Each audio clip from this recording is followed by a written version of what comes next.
How you guys doing? Good. How you doing? Well, just good, good. Michael, are you lighter right now? Lighter? I think I'm getting darker because I've been in the sun a lot. Nah. I feel lighter. I think my diet is improving every year. Not eating red meat, not eating chicken, just straight fish and vegetables. So yeah, I'm getting lighter. A lot of sushi. So yeah, I feel like I'm about 272, full man. So I'm feeling really good. Do I look lighter or something? Oh, thank you, thank you. Did you attend a Know Your Rights camp?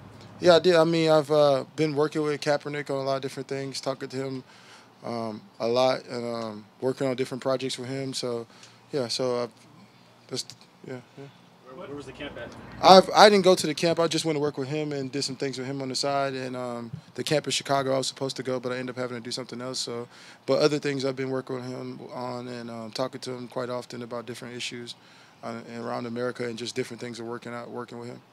How did he feel about Seattle's pursuit of him? I think anybody. I don't know personally what he felt like the pursuit of. I think any player wants to be on the team, and at this point, I think you just want to be in the league. I think if you spent your whole life playing doing a certain thing, it's like if somebody took that pen out of your hand, and you can never use that pen again, you'd be mad, right? So it's like one of those things where you want to get the opportunity to enjoy what you've been doing your whole life. Is there what logical explanation can there be that he's not signed?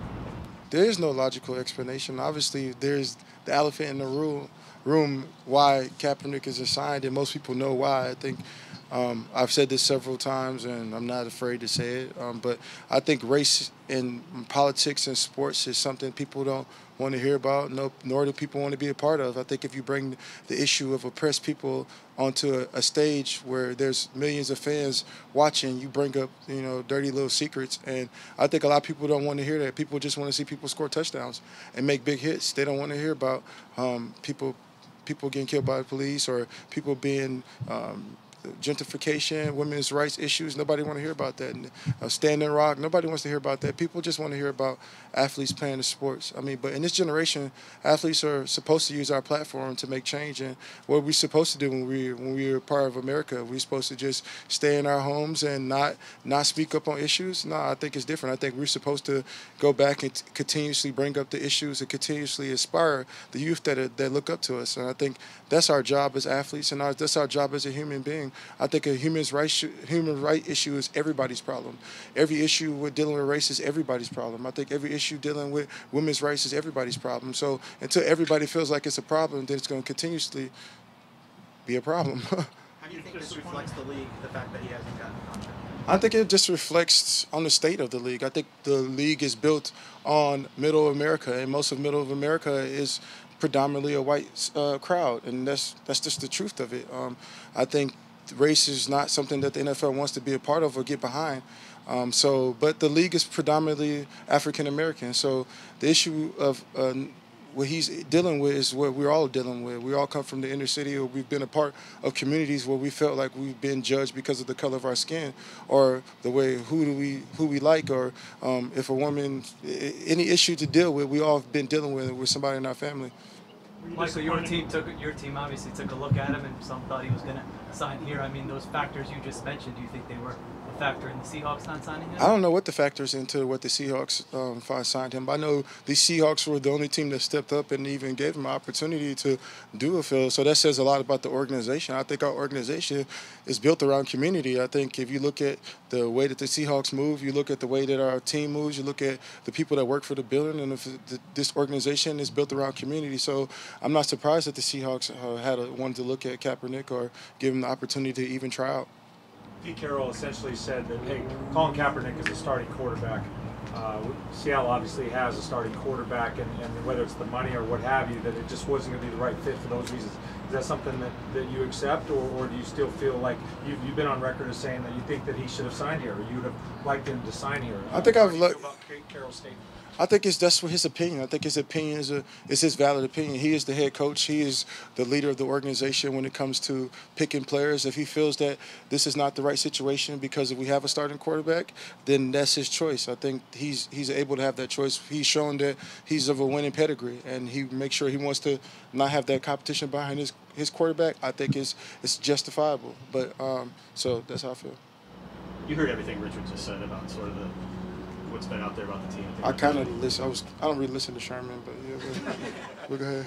I assume you feel similarly though, like a lot of that stuff's been overblown. I think everything's overblown in sports. I think you want to build stories. Stories are needed. This is a drought in the media right now. This is a drought. The NFL does everything for the media when it comes to sports. Every other sport is not really paid attention to. Nobody knows who even won the NHL championship, but when the Super Bowl is on, everybody's paying attention. It's the biggest event. So people want a story in sports. People want to be a part of a story, build up a controversy, and so now we have a story. So thank you. We have something to build upon. This year you already started our narrative, so that's good for us. We already know where our story starts, and we have to define the ending of the story.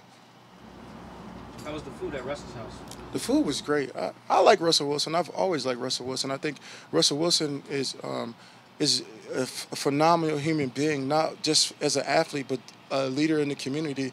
The issues that he's dealing with, the things that he does, how he carries himself, the professional that he is, how he does everything for the organization, how he's played through injuries, and just him as a man. I think Russell Wilson is the perfect quarterback for our team. He's a perfect leader. I think everybody on our team sees that. I think the media wants to build a story around why Russell gets more attention. Like I've said this morning, like when I was the quarterback in 7th grade and 6th grade, I used to get more Lunchables than everybody. I got more jelly beans than everybody because I was the quarterback. That's just how things go. Quarterbacks are seen, and they are the organization. If you look at any team in the NFL, if there's a opposite player, if there's a defensive player who's the face of your organization, you're not winning the Super Bowl. That's a fact. Any team that has a great quarterback and the quarterback is the face of the organization, that is a playoff team.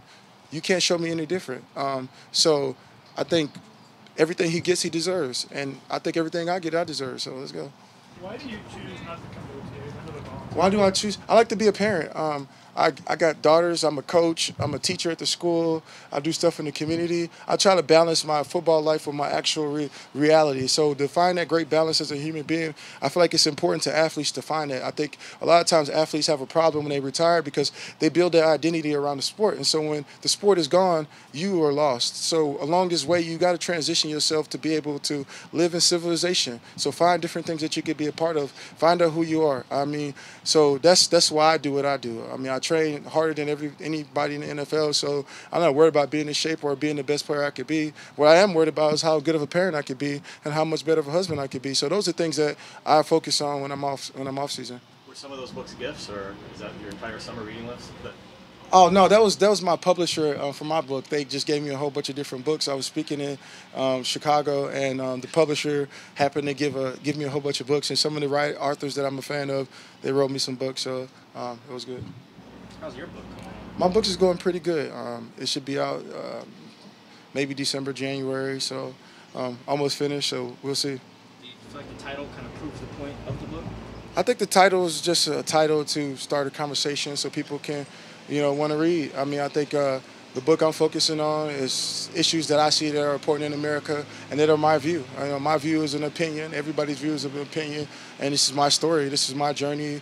My thoughts on sports, my thoughts on issues in America, my thoughts on women's equality, different issues like that. I think when people think about writers as an athlete, they think about you writing a story about your sports journey.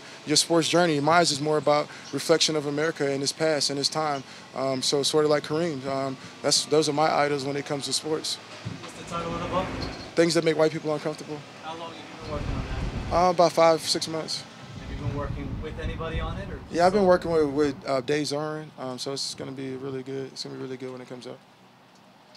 Michael, same softball question to you, but with Father's Day coming up, what does it mean to you to be a dad, and how have your daughters changed you? I think I'm the perfect person to have daughters. I think in the sport that I've been in, over time you've been told not to be emotional. You've been told to be apart or be away from society, you're told not to deal with pain. And so with daughters, it teaches me how to be an emotional man. I think in this sport, I need to learn how to be emotional. I need to be able to reflect my feelings, be able to talk to my wife properly. And I think daughters do that for me, great balance. And I'm very happy to have daughters. I think every time I tell people that I have daughters, they'll always say, "Oh, you want a son?" And I always say, "Nah, my daughters is just as equal as a man, and my daughters would be the ones who will be changing America. You know, while your son's playing football, my daughter would be finding cures for malaria or maybe building the next technology." So I think my daughters have definitely evened me out, and I'm so lucky and grateful to be able to have daughters. And without my father, I wouldn't be here. All the decisions that I've made I was always reflected to my father for guidance, and I thank him every day for it. Anything else? Thank you. Thanks, Mike.